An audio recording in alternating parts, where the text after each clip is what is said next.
socialiste, la question est quand même assez compliquée.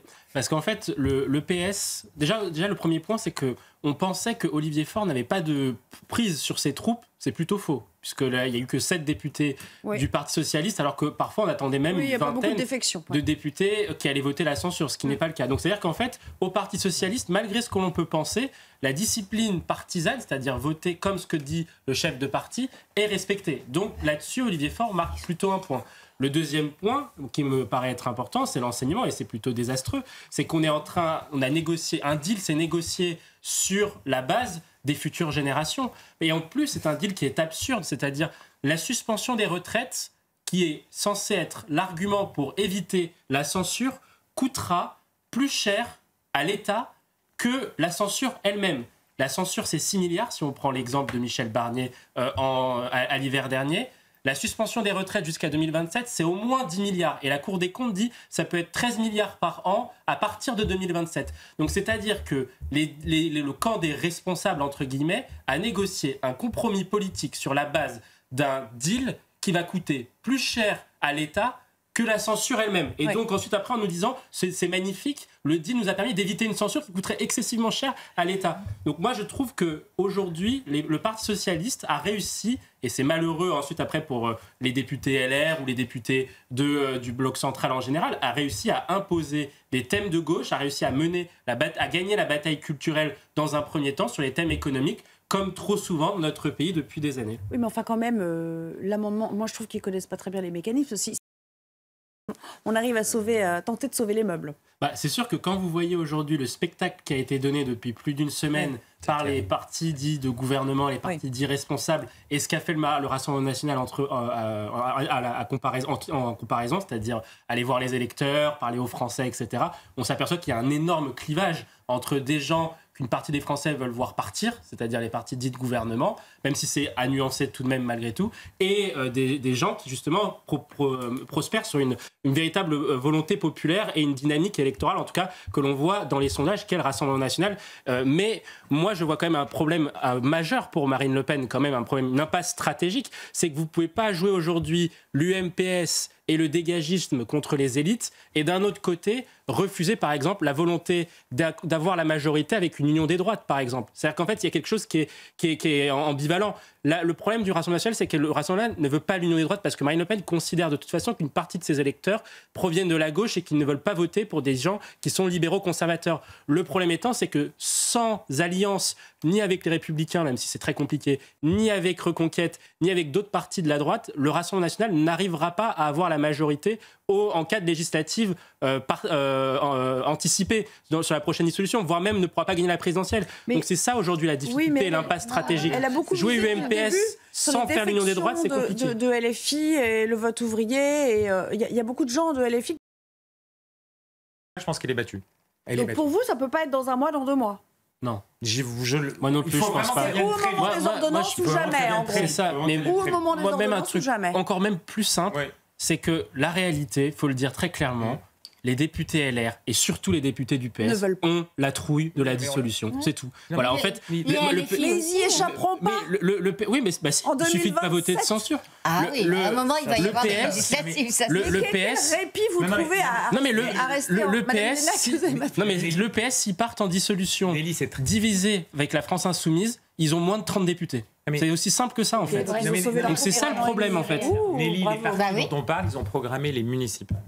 Et ça rejoint l'intérêt d'Emmanuel Macron et de Sébastien Lecornu de tenir au-delà du budget un certain temps jusqu'au printemps. Une fois que vous avez basculé les municipales, vous pouvez à ce moment-là regarder effectivement une législative. Oui, mais comme le président, exactement, c'est une manière de justement désigner ceux qui justement ont un discours de vérité sur un certain nombre de sujets, de leur mettre une cible dans le dos. On se souvient du président turc Recep Tayyip Erdogan, qui avait même traité Emmanuel Macron d'islamophobe également parce qu'il avait une politique qu'il jugeait contraire à ses intérêts turcs. Donc on voit bien que c'est une stratégie pour mettre des cibles dans le dos. Et surtout, c'est que ce discours sur l'islamophobie est de plus en plus repris par une partie des jeunes musulmans. Il y avait un sondage fait IFOP fait pour le Figaro, et en 2019, je crois, de mémoire, qui disait que plus de 50% des jeunes musulmans, donc des moins de 25 ans, des 25-18 ans musulmans en France, français, ont trouvent que la laïcité est un instrument islamophobe. Le problème étant que la plupart des gens vous diront, dans la vie de tous les jours, vous diront que la laïcité n'a rien d'islamophobe. La laïcité, c'est pour préserver les libertés. Donc on voit bien que ceux qui utilisent le discours de l'islamophobie mettent des cibles dans le dos et surtout permettent de taire le véritable sujet. Or, l'un des véritables problèmes, je suis d'accord avec ce qu'a dit Céline Pina et j'en rajouterai un autre,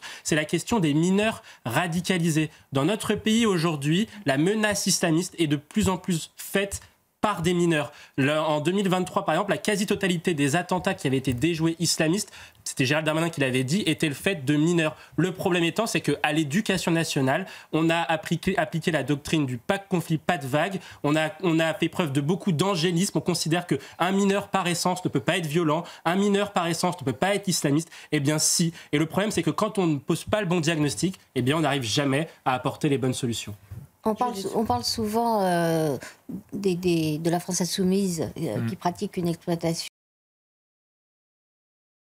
Des agressions de policiers notamment. Hein, oui, bien sûr, c'est essentiel. Alors, sur les agressions de policiers, mais même sur les agressions faites aux femmes. Parce qu'en fait, en réalité, aujourd'hui... Il a dit qu'il avait plaidé à l'époque déjà pour les policiers. Oui, tout à fait. Et Gérald Darmanin s'est toujours engagé sur cette question-là, mais c'est essentiel. Pourquoi ? Parce qu'aujourd'hui, notamment si on reprend les affaires de viol, aujourd'hui, on a un écart entre la peine encourue pour un viol et la peine réellement effectuée qui est abyssale.